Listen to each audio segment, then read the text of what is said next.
channel. I hope you all are fit and fine at your homes. Okay? अब मैं उन topics पे discuss करूंगी जो हमारे पेंडिंग थे. फॉर एग्जाम्पल हमारा टॉपिक कौन सा पेंडिंग था? प्लास्टिक.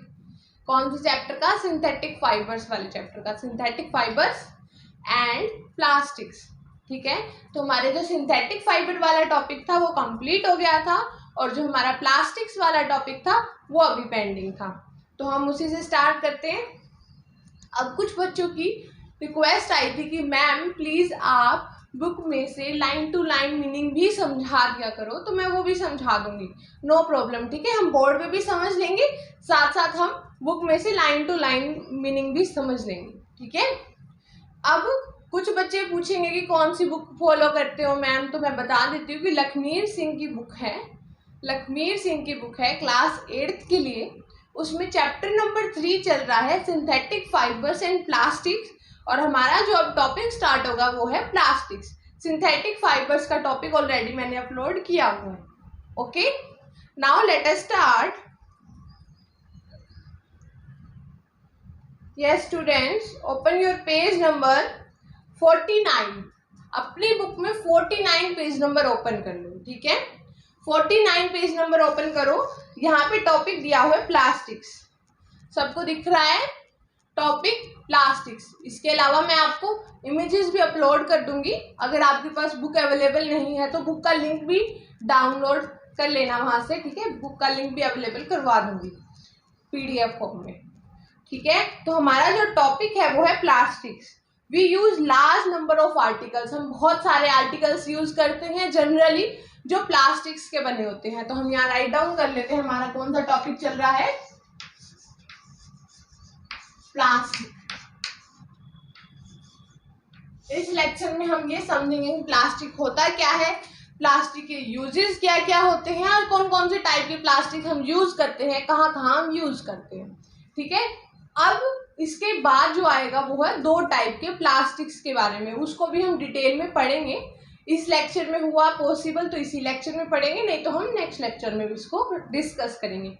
तो अभी हमारा जो टॉपिक है वो है प्लास्टिक्स का. तो प्लास्टिक्स क्या होते हैं? प्लास्टिक क्या होता है मैंने अर्लियर लेक्चर में भी समझाया था. पॉलीमर होते हैं. प्लास्टिक क्या होते हैं? पॉलीमर होते हैं. पॉलीमराइजेशन प्रोसेस याद है सबको? मैं थोड़ा सा रिवाइज करा देती हूँ. पॉलीमराइजेशन क्या था? पॉलीमराइजेशन इज अ प्रोसेस जिसमें जो मोनोमर्स हैं लार्ज नंबर में एक दूसरे के साथ कनेक्टेड होते हैं, उसको हम पॉलीमर कहते हैं. और पॉलीमर बनने के प्रोसेस को हम पॉलीमराइजेशन कहते हैं. फॉर एग्जांपल हमारा मोनोमर था इथीन. फॉर एग्जांपल हमारा मोनोमर था इथीन. इथीन हमारा मोनोमर है. ठीक है, मोनोमर मीन्स वो एक सिंगल यूनिट जिससे पॉलीमर बनता है. एक मोनोमर लिया, दूसरे मोनोमर को उससे कनेक्ट किया, तीसरे मोनोमर को उससे कनेक्ट किया, चौथे मोनोमर को उससे कनेक्ट कर दिया. तो ये जो पूरा बन गया, ये जो चेन लाइक स्ट्रक्चर बन गया, इसको हम पॉलीमर कहते हैं. ठीक है, तो ये एक मोनोमर हो गया. ठीक है, इसके साथ मैंने यहाँ से ज्वाइन कर दिया. ये ज्वाइन करने के लिए हमने जो लाइन लगाई है ये इंडिकेट करती है कि ये एक बॉन्ड है. ठीक है, यहाँ पे मैंने दूसरा इथीन लगा दिया, फिर मैंने यहाँ तीसरा इथीन लगा दिया. शॉर्ट फॉर्म में लिख देती हूँ. यहाँ पे भी एक इथीन जोड़ दिया, यहाँ पे भी एक इथीन जोड़ दिया, ऐसे. ठीक है, अब मैंने ये long chain of ethene monomer बना दिया. इथीन मोनोमर की एक लंबी सी चेन बना दी जिसमें इथीन आपस में एक दूसरे से ज्वाइन किए हुए हैं. दैट मीन्स ये इथीन का पॉलीमर है. तो जो इथीन का पॉलीमर है उसको हम क्या बोलेंगे? पॉली मीन्स पॉलीमर इंडिकेट करने के लिए जो वर्ड यूज होता है वो पॉली होता है. पॉली का मतलब होता है मोर देन वन, एक से ज्यादा. अब यहाँ मर जो इंडिकेट होगा, MER मर वर्ड इंडिकेट करेगा, उसकी जगह हम यहाँ लिखेंगे मोनोमर. तो क्या बन गया हमारा? पॉली इथीन बन गया. हम इसको जनरल लैंग्वेज में पॉलीथीन भी बोलते हैं. मीन्स हम इस ई को हटा के जनरली पॉलीथीन लिख देते हैं.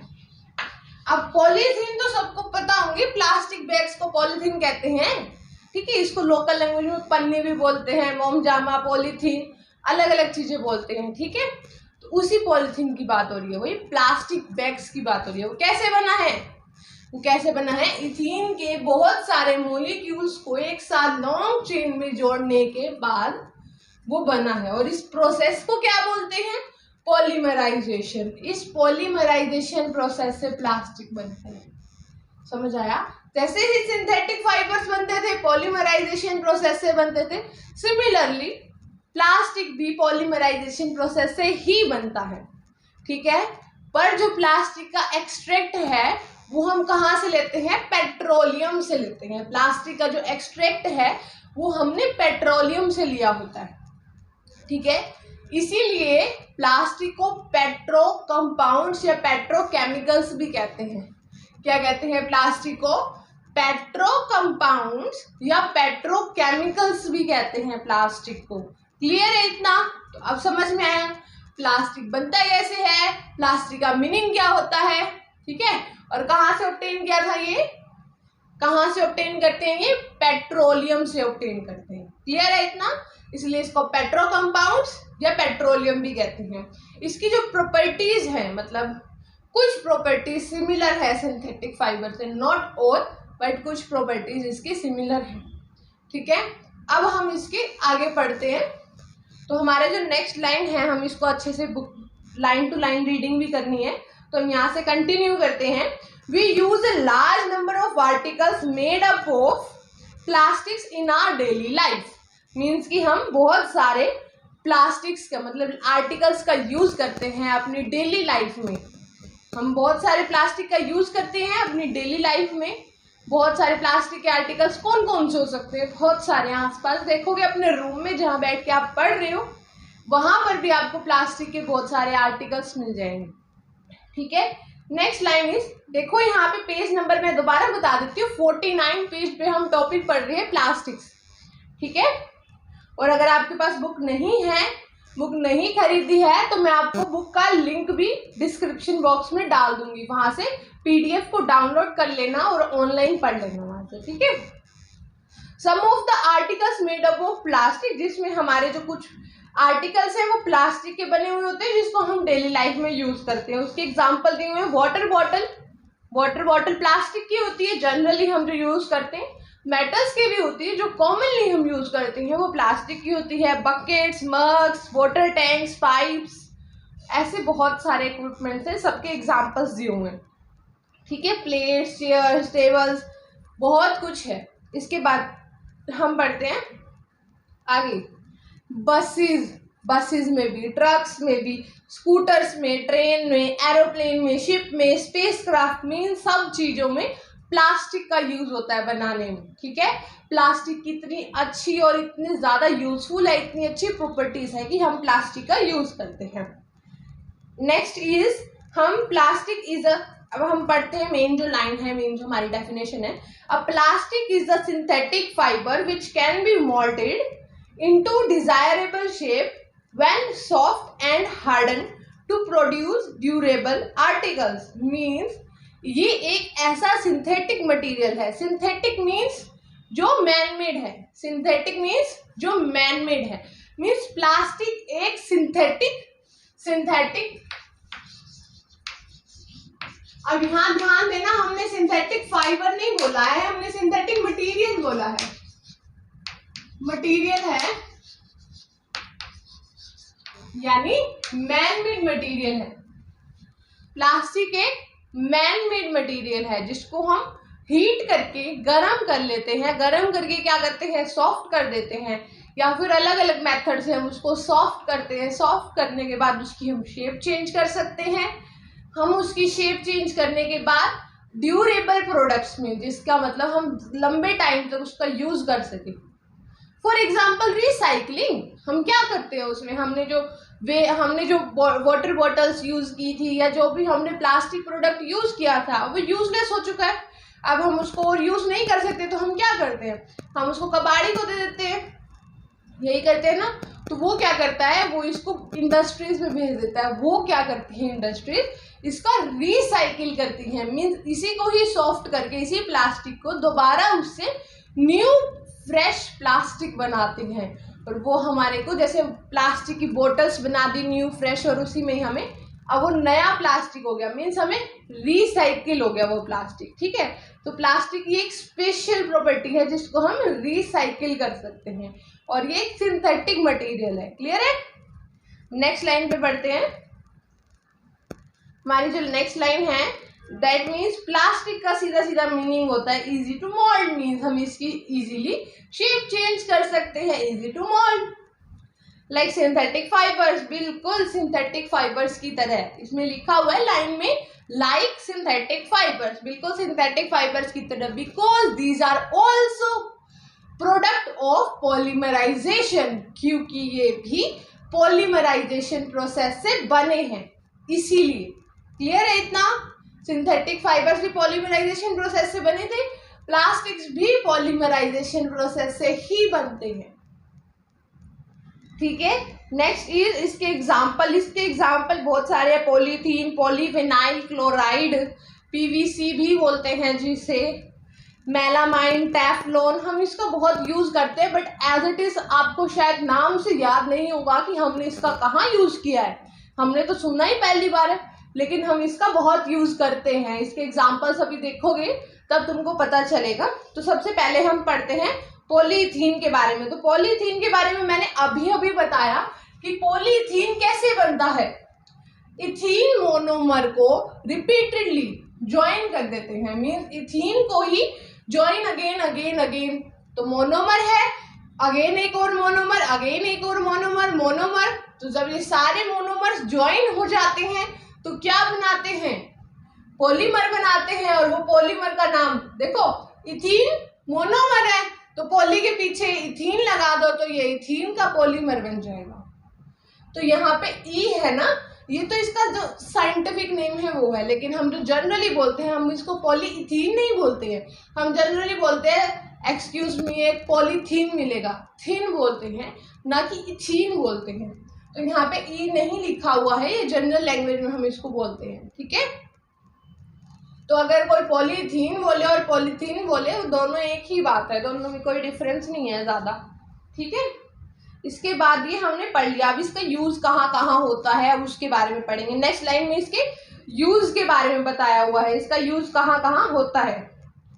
तो पॉलीथीन का यूज होता है वाटर प्रूफ प्लास्टिक शीट्स बनाने में, मतलब ऐसी प्लास्टिक शीट जो वाटर प्रूफ हो, मीन्स ये वाटर को, मतलब अगर आप सोचो तो सीधा पॉलीथीन, याद है ना प्लास्टिक बैग्स, प्लास्टिक बैग में हम जूस कैरी कर सकते हैं, पानी कैरी कर सकते हैं, अगर उसके अंदर कोई होल ना हो तो, अगर वो कहीं से फटा हुआ नहीं है तो हम उसमें कुछ भी लिक्विड मटेरियल कैरी कर सकते हैं, दैट मीन्स वो वाटर प्रूफ है, तो ये उसकी एक प्रॉपर्टी होगी। पॉलीथीन के बारे में तो सबने कॉमनली सुना ही हुआ है। इसके अलावा इसकी बोटल्स बनती हैं, इसी को हार्ड करके इसकी बोटल्स बनती हैं, बकेट्स बनती हैं, डस्टबिन बनते हैं। ठीक है, ये थोड़े सॉफ्ट क्वालिटी के होते हैं, ये ज़्यादा हार्ड नहीं होते, अगर हम बहुत ज़्यादा फोर्स लगा के इसको प्रेस करेंगे तो ये शेप चेंज कर लेंगे, मुड़ जाएंगे। नेक्स्ट इज ये टफ होते हैं और ड्यूरेबल होते हैं, मीन्स लंबे टाइम तक चलने वाले होते हैं। Next is polyvinyl chloride, PVC, polyvinyl chloride, यहां लिख देती हूँ PVC, P stand for poly, V for vinyl, C for chloride, polyvinyl chloride PVC. इसकी क्या प्रॉपर्टीज है, ये स्ट्रॉन्ग होता है मटेरियल और हार्ड होता है। Next is it is not as flexible as polythene, ये इतना फ्लेक्सिबल नहीं होता जितना पॉलीथीन फ्लेक्सिबल होता है। जितना पॉलीथीन फ्लेक्सिबल होता है ये इतना फ्लेक्सिबल तो नहीं होता, बट ये ज्यादा स्ट्रॉन्ग होता है। ठीक है, हमारे नेक्स्ट लाइन में क्या गिवन है, हम line to line book reading कर रहे हैं इसलिए, अदरवाइज डायरेक्ट लेक्चर्स की वीडियोस मैंने ऑलरेडी अपलोड की हुई है। तो next is polyvinyl chloride is use for isolation of electric wires, pipes, garden hoses. Means कि आइसोलेशन मीन्स अलग करना किसी भी चीज को किसी भी चीज से। अगर हम आइसोलेशन ऑफ वायर्स बोले तो देखा है कभी वायर्स के ऊपर एक ब्लैक कलर की कोट होती है, मतलब अगर कोई मोटी मोटी तार है तो उसके अंदर तारें होती हैं, उसके ऊपर एक कोटिंग होती है, कोटिंग, ठीक है। वो मोटी मेटल की या प्लास्टिक की, सॉरी मेटल के अंदर वायर्स होती हैं, उसके ऊपर प्लास्टिक की कोटिंग्स होती हैं, ताकि अगर हम उसको बाहर से कहीं से टच भी कर दें तो हमें करंट ना आए। हमें जो वायर होती है, जो तार होती हैं, उस पर डायरेक्टली टच करने से करंट नहीं आता जब तक वो कहीं से कटी हुई ना हो। मीन्स अगर वो प्लास्टिक कहीं से डैमेज है, कहीं से टूटा हुआ है और हमने वहां टच कर दिया तो अंदर जो मेटल है ना उसका हमें करंट लगेगा। लेकिन ये जो बाहर इंसुलेशन के लिए ब्लैक प्लास्टिक चढ़ाया हुआ होता है उससे हमें करंट नहीं लगता। दैट मीन्स ये इंसुलेशन प्रोवाइड करता है, ठीक है, हमें प्रोटेक्ट करने का काम करता है ताकि हमें इजीली करंट ना लग जाए। ओके, तो ये था। इसके अलावा पाइप्स बनाने में जो प्लास्टिक यूज होता है वो भी पीवीसी ही होता है। पाइप्स तो देखे होंगे, वाटर पाइप्स, ठीक है। उसके बाद है बेकेलाइट। बेकेलाइट के बारे में अगर हम बात करेंगे तो ये हार्ड होता है। बेकेलाइट हार्ड होता है और टफ प्लास्टिक होता है। अब बेकेलाइट हार्ड और टफ प्लास्टिक होता है, अभी इसके बारे में भी हम देख लेते हैं। बेकेलाइट की क्या स्पेलिंग है? BAKE,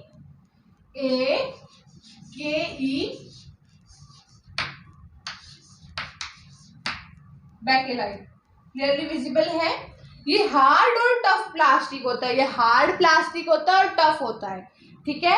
और poor conductor of heat and electricity, means ये इजीली हीट को अपने में से पास नहीं होने देता, एज वेल एज इलेक्ट्रिसिटी को भी अपने में से पास नहीं होने देता। सपोज इस बोर्ड में करंट है, ठीक है, या फिर ये बोर्ड बहुत ज्यादा गर्म है। अब अगर मैंने इस पर टच किया तो मुझे करंट लग जाएगा, यस और नो। और अगर ये बहुत ज्यादा गर्म है और मैंने इस पे टच किया तो क्या होगा? मेरा हाथ जल जाएगा, यही होगा ना। तो अब क्या करूं? अगर मैं इस बेकेलाइट को लूं और बेकेलाइट की हेल्प से मैं इस बोर्ड को टच करूं तो मुझे करंट नहीं लगेगा। That means bakelite is a hard insulator. Insulator means poor conductor, easily अपने में से इलेक्ट्रिसिटी को पास नहीं होने देता है, ठीक है।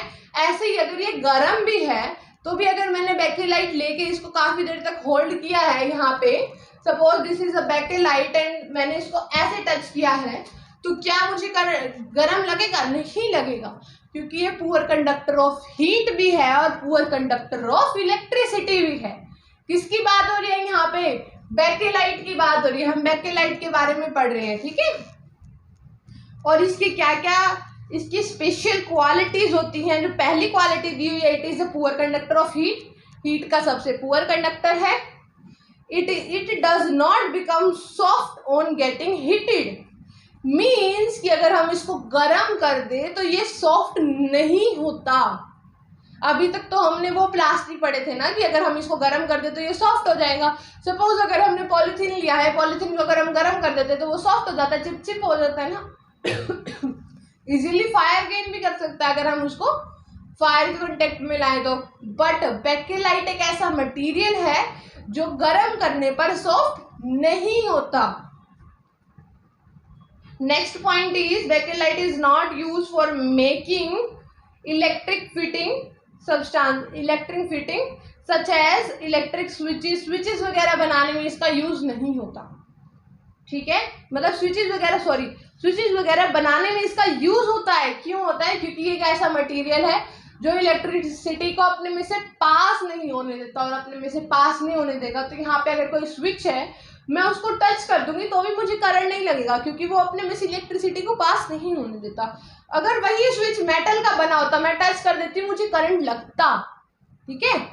तो जहां जहां क्वालिटीज आएंगी पुअर कंडक्टर ऑफ हीट की, जहां पे पुअर कंडक्टर ऑफ हीट की रिक्वायरमेंट होगी या पुअर कंडक्टर ऑफ इलेक्ट्रिसिटी की रिक्वायरमेंट होगी, वहां पे हम क्या यूज करेंगे? वहां पे हम बेकेलाइट का यूज करेंगे। किसका यूज करेंगे? बेकेलाइट का यूज करेंगे, ठीक है।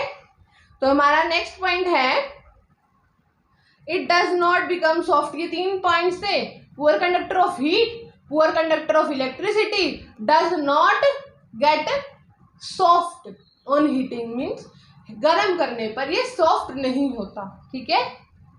Next is melamine. Melamine is a plastic, melamine लिख देते हैं हम यहाँ पे।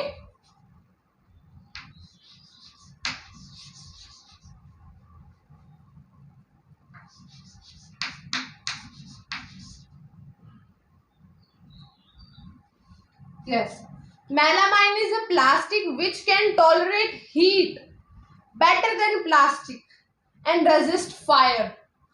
Means कि melamine एक ऐसा प्लास्टिक है जो हीट को टॉलरेट कर सकता है better than other plastics.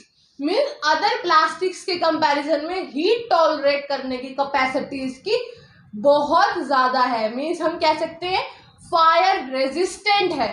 Fire resistant है मतलब कि ये इजीली आग नहीं पकड़ता, या अगर इसने किसी पर्सन ने इसको वेयर किया हुआ है तो वो जल्दी से जल नहीं सकता फायर कांटेक्ट में आने के बाद भी, ठीक है। तो ये इसकी स्पेशल प्रॉपर्टी है। Melamine is used for making floor tiles, tiles बनाने में यूज होता है। अनब्रेकेबल किचन वेयर्स, मीन्स कि ऐसे बर्तन या ऐसे किचन के वेयर्स, मीन्स ऐसे किचन में पाई जाने वाली चीजें जो इजीली नहीं टूटती हैं, ठीक है, अनब्रेकेबल होती हैं, ठीक है। फायर रेजिस्टेंट, फायर बनाने में भी use, fibres, fire resistant fibre बनाने में भी इसका यूज होता है। इसमें क्या होता है कि अगर ऐसा फाइबर मतलब कि फाइबर से क्या बनते हैं, कपड़े, ऐसा कपड़े बनाने में यूज होता है जो जल्दी से आग नहीं पकड़ते। मीन्स अगर आपने वो कपड़े पहने हैं तो वो जल्दी से जल नहीं सकते। तो सबसे ज्यादा इसका यूज कहाँ होगा, फायर ब्रिगेड यूज करेगी ना, क्योंकि वही तो आग बुझाने का काम करती है। तो सबसे पहले सेफ्टी फर्स्ट, उनकी खुद की सेफ्टी भी होनी चाहिए, तो इसलिए वो मेलामाइन की जो क्लॉथ्स होते हैं, जो इससे फाइबर बनता है, उसके क्लॉथ्स वेयर करते हैं, ठीक है। माइक्रोवेव अवन्स में भी इसका यूज किया जाता है। Next is Teflon. Teflon is a special plastic on which oil and water do not stick. Teflon is the last plastic जो हम पढ़ने वाले हैं, वो है टेफ्लॉन। इस लेक्चर का जो लास्ट टॉपिक है ये है टेफ्लॉन। टेफ्लॉन एक ऐसा प्लास्टिक है जिस पर ना तो इजीली वाटर स्टिक करता है, ना ही इजीली ऑयल स्टिक करता है, ठीक है। तो ना तो ये इजीली पानी के साथ चिपकता है, ना ही ये ऑयल के साथ। दैट मीन्स ये क्या बनाने में यूज हो सकता है, नॉन स्टिक कोटिंग कुकवेयर्स।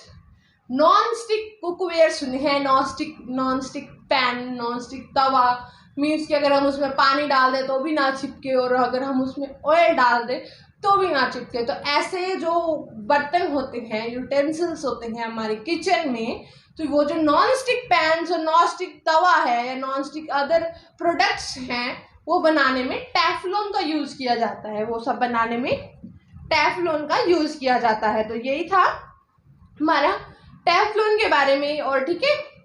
तो ये हाई टेम्परेचर को टॉलरेट करने की कैपेसिटी भी रखता है, क्योंकि हम किचन वेयर्स बना रहे हैं ना, किचन में यूज होने वाले बर्तन, तो हम उनको क्या करते हैं, अगर कोई पैन है और हमने नीचे से फ्लेम ऑन की है, आग जलाई है, और अगर वो हीट को होल्ड ही नहीं कर पाएगा, हीट रेजिस्टेंट ही नहीं होगा, तो वो तो खुद ही मेल्ट हो जाएगा, वो खुद ही प्लास्टिक मेल्ट होकर हमारे खाने में मिल जाएगा, है ना। तो इसीलिए टेफ्लॉन का यूज किया जाता है। ये इजीली हीट को अब्सॉर्ब नहीं करता, मीन्स हीट रेजिस्टेंट है। समझ आया। तो ये थे हमारे कुछ स्पेशल प्लास्टिक्स। इसके अलावा इसका कहाँ यूज किया जाता है, इसका यूज किया जाता है सिरिंज। प्लास्टिक का और भी बहुत सारे यूजेज है, जैसे कि सिरिंज बनाने में, या फिर हम बोलते हैं मेडिसिन कवर बनाने में, क्योंकि ये जल्दी से रिएक्ट नहीं करते, इनर्ट होते हैं। बहुत ज़्यादा जो मेडिकल इंस्ट्रूमेंट्स हैं या इक्विपमेंट्स हैं, वहाँ भी प्लास्टिक का सबसे ज़्यादा यूज होता है। That's all for today. आज का जो प्लास्टिक का टॉपिक है वो यही कंप्लीट होता है। नेक्स्ट टॉपिक में हम क्या पढ़ेंगे, टाइप्स ऑफ प्लास्टिक, थर्मोप्लास्टिक और थर्मोसेटिंग्स, ठीक है, इसके बारे में हम पढ़ेंगे। That's all for today. Thank you for watching. मैंने लाइन टू लाइन भी समझाया है, मैंने बोर्ड पर भी समझाया है, और अभी भी कोई प्रॉब्लम होती है तो मुझे बताओ या मुझसे कॉन्टेक्ट करो, मैं सॉल्व जरूर करूँ। Thank you.